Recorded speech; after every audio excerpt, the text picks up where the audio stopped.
We will talk about SFP, or false breakthrough. These are some types of patterns, as we studied Quasimodo, but this type of graphical pattern is built purely to withdraw liquidity. SFP is a trading pattern based on withdrawing liquidity from extremums with a subsequent reverse movement, which is a short name for a false breakthrough. According to the market structure, that is, SFP should be formed against the market structure. That is, a false breakthrough, withdrawal of minimums in an ascending trend, and withdrawals of maximums in a descending trend. According to the zone of the premium and discount, the absence of fixing candles below and above the extremum and confirmation on the LTF, for example. That is, we have some ascending movement, and let's take a look at the purely trading range. After that, the price has rolled back, and let's say we have some areas of the FVG, or order block, even lower. After this rollback, the price goes into consolidation, goes to this area at the top, and goes down to withdraw this minimum, rebalance this inefficiency, perhaps, or test the order block. And after that, it flies away.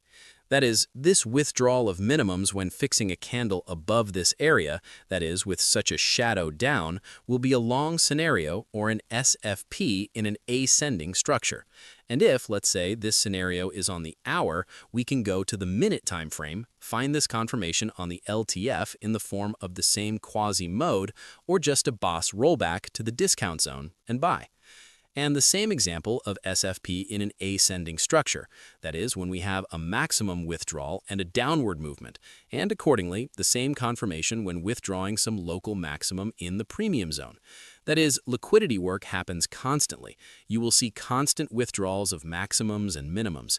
There is no perfect picture of the schematic representation of the market structure, which is shown in almost all lessons and so on.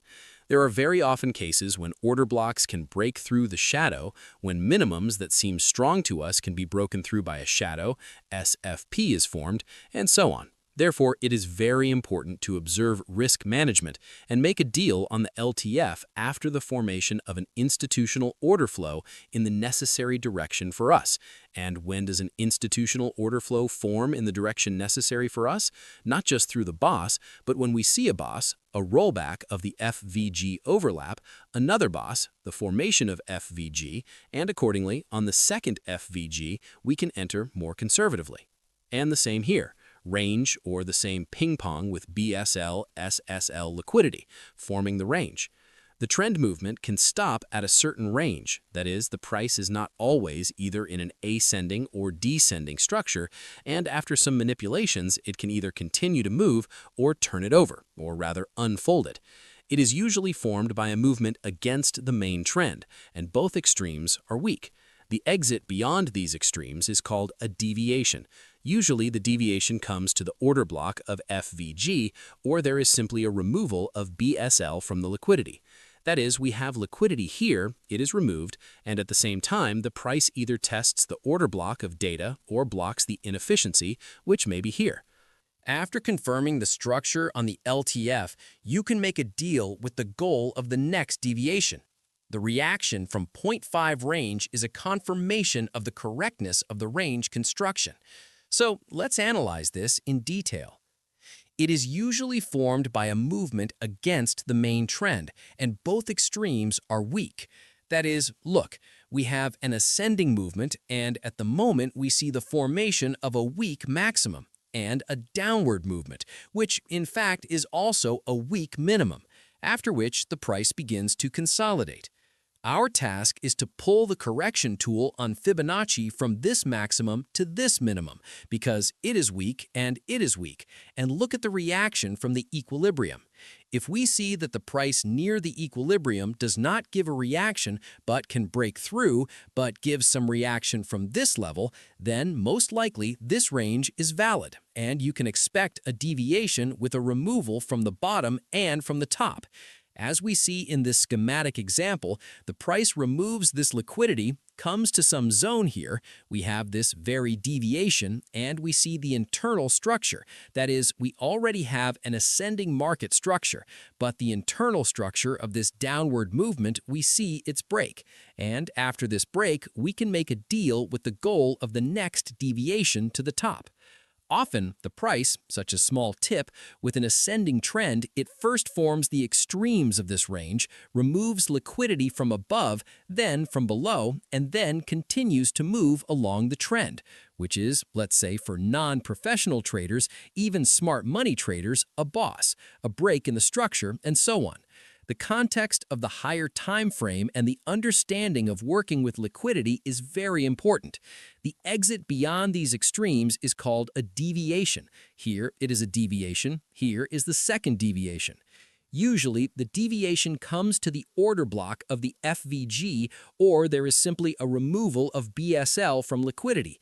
That is, we have liquidity here, it is removed, and at the same time, the price either tests the order block of data or blocks the ineffectiveness which may be here.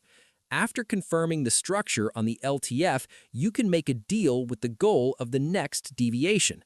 That is, after the local structure shows us the opportunity to open a position, we can consider our own position. We enter somewhere here at the intersection of some FVG or ad breaker with a stop here and with the goal of the next deviation at the top. This tool works very well on cryptocurrency assets at any time frame. For example, one of the not very beautiful options of the range. We have some descending movement, after which we form a weak minimum, a weak maximum. After that, we pull our correction on Fibonacci, we get our equilibrium zone of this range, we get our sell-side liquidity zone and buy-side liquidity. After that, we see the removal of this minimum and already a full deviation. And after this deviation, we see an impulsive movement up with the creation of some inefficiency, an inefficiency zone. That is, we have FVG here, FVG here. And when we roll back this area of inefficiency and testing this deviation, we can go to a smaller time frame and consider buying this asset. This is some kind of cryptocurrency asset, if I'm not mistaken. Maybe it's a phantom. Especially, this tool has recommended itself well in long-term investments on the cryptocurrency market. And accordingly, after this deviation and after some consolidation and rollback, we see an impulsive movement with the removal of BSL liquidity. And as we can see, consolidation was also formed here at the equilibrium, which confirms the truth of this range. This example is an example of when the asset is in the phase of depression. That is, when we have a range formed in the phase of depression after the bear cycle, and usually altcoins unfold through such a formation of the range. But also, the range can be formed as the trend continues. That is, the price will not always simply roll back to the discount. It is possible that the price, after an impulsive upward movement, as we see here on Ethereum, the price simply created a weak maximum, a weak minimum. We got some range, we see some reactions from 0.5 level here, after which we see some liquidity removal here. That is, deviation from the top, slight deviation from the bottom, and continuation of the trend movement. That is, what does the range give you according to the trend? We understand that we have buy-side liquidity zones, sell-side liquidity, and accordingly we do not enter the position until these liquidity zones are removed and until we see confirmation. After we talked about a lot of price tools, I want to talk about the importance of time and about some time tools, time patterns. In this, let's say, section, we will study sessions. We will study some patterns of behavior, price behavior of AMD, what are kill zones, Judas Sphinx, swingy UD, the true opening of the day, and so on. So, the types of currency market sessions. We have three main sessions on the currency market. The first session is Asia. Basically, this is a consolidation movement, but pairs related to Asia can show impulsive movements. The second session is the London session, in which all European banks are involved in trading, and we are very interested in this currency market session.